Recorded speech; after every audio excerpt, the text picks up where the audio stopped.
Imagine flying across one of the driest landscapes on Earth.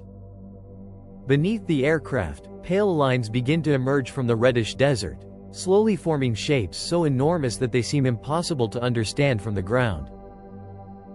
A hummingbird spreads its wings across the plain.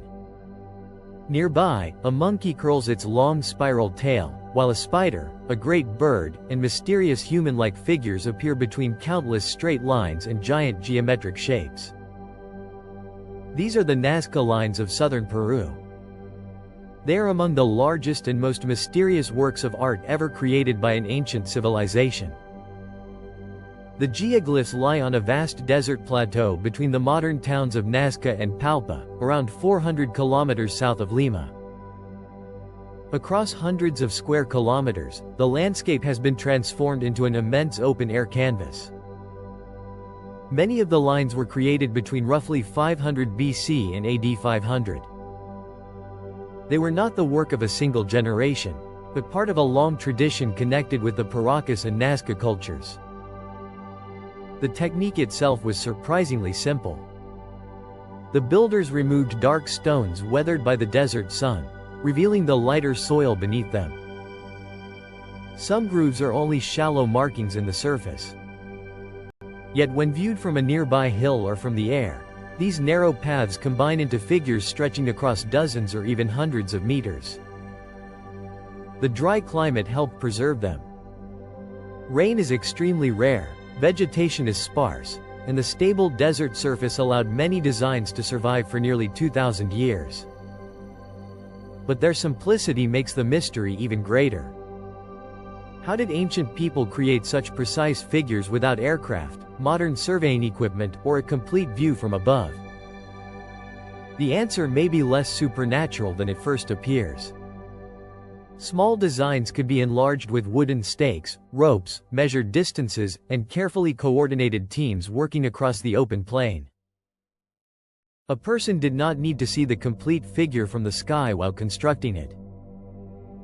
Just as architects can build enormous structures from ground plans, the Nazca could transfer smaller images onto the desert at a much larger scale. The real mystery is therefore not how the lines were made. It is why generations of people invested so much time and effort in creating them. Some designs represent animals, plants, and fantastic beings. Others are straight lines, triangles, spirals, rectangles, and enormous trapezoids extending towards the distant mountains. The landscape appears almost chaotic from above.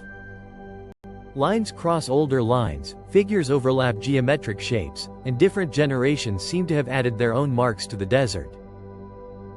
The Nazca Lines were known to local people long before modern archaeology studied them.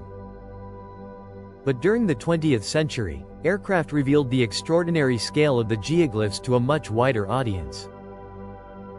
Peruvian archaeologist Toribio Mejia Zespi examined the lines in the 1920s.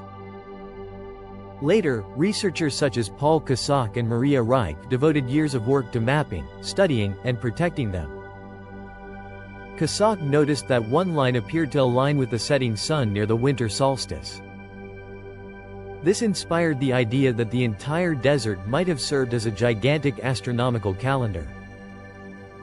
Maria Reich developed this theory further. She believed that many lines and figures were connected with the movements of the sun, the moon, and the stars. It is an elegant explanation. In an agricultural society, observing the seasons could help determine when to plant crops, prepare fields, or expect changes in the weather. Some alignments may indeed have astronomical meaning. But later studies found that the enormous number and variety of lines could not be explained by astronomy alone. Another theory connects the geoglyphs with water. This region is one of the driest inhabited landscapes in the world, and the survival of every community depended on rivers, underground water, and rain from the distant Andes. In such an environment, water was more than a natural resource. It could become sacred, linked with mountains, fertility, ancestors, and powerful supernatural beings. Some archaeologists believe the long lines were ceremonial paths.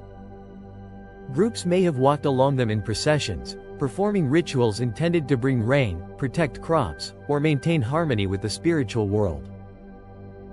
This would explain why many designs did not need to be viewed like pictures from the air.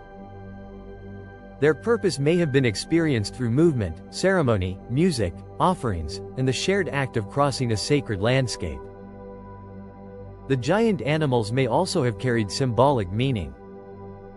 Birds, spiders, monkeys, and other creatures could have represented water, fertility, distant regions, or forces within Nazca mythology.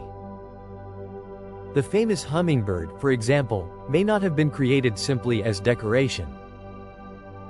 It may have been part of a religious language whose full meaning disappeared when the Nazca world changed. This leads to the most dramatic question. Were the Nazca Lines messages intended for the gods? Perhaps they were, although not in the literal sense of writing. Their enormous scale may have turned the desert itself into a sacred space where humans could communicate with invisible powers. To people who believed that mountains, animals, water, and the sky were spiritually connected, a giant image on the earth may have been both a ritual offering and a symbol of community. The idea that the lines were landing strips for extraterrestrial visitors is far more recent. It became popular because the figures look spectacular from the air and because their purpose remains uncertain. But there is no archaeological evidence for alien technology, ancient aircraft, or extraterrestrial builders. The methods, materials, and artistic motifs all belong to the cultures of ancient Peru. In fact, the alien theory can distract from the real achievement. The Nazca did not need visitors from another world to plan enormous designs, organize labor, and transform their environment with extraordinary imagination. Modern technology is now revealing that the desert contains even more figures than researchers once believed. Drones, high-resolution photography, and artificial intelligence have helped archaeologists locate hundreds of previously unknown geoglyphs. A major survey published in 2024 confirmed 303 new figurative designs in only 6 months of fieldwork.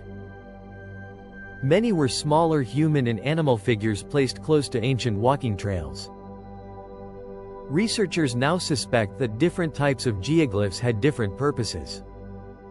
Large line figures may have been connected with communal ceremonies, while smaller relief figures could have communicated stories or information to travelers passing nearby. This makes a single answer increasingly unlikely. The Nazca Lines may have served as ritual pathways, sacred images, social gathering places, territorial markers, and astronomical symbols at different times. Their meaning may also have changed over the centuries. A line created for one ceremony could later have been crossed, expanded, or reinterpreted by another generation. Today, the desert remains silent. The people who made the geoglyphs left no written explanation that can tell us exactly what they believed. Yet the lines still reveal something powerful. They show how an ancient society transformed an empty-looking landscape into a world filled with memory, identity, movement, and spiritual meaning. Perhaps the greatest mystery of Nazca is not whether the figures were meant for humans or gods. It is how much of their message we can still understand after 2,000 years. The lines have survived the fall of cultures, the arrival of new religions, and the beginning of the modern world. They remain on the desert floor, waiting beneath the sun like a message whose language has been forgotten. What do you believe the Nazca Lines were created for? Were they pathways for rituals, a map of the heavens, symbols of water and fertility, or something we have not yet imagined? Share your theory in the comments, and subscribe to WunderAtlas World for more journeys into the greatest mysteries of history, science, and our planet. Until the next wonder.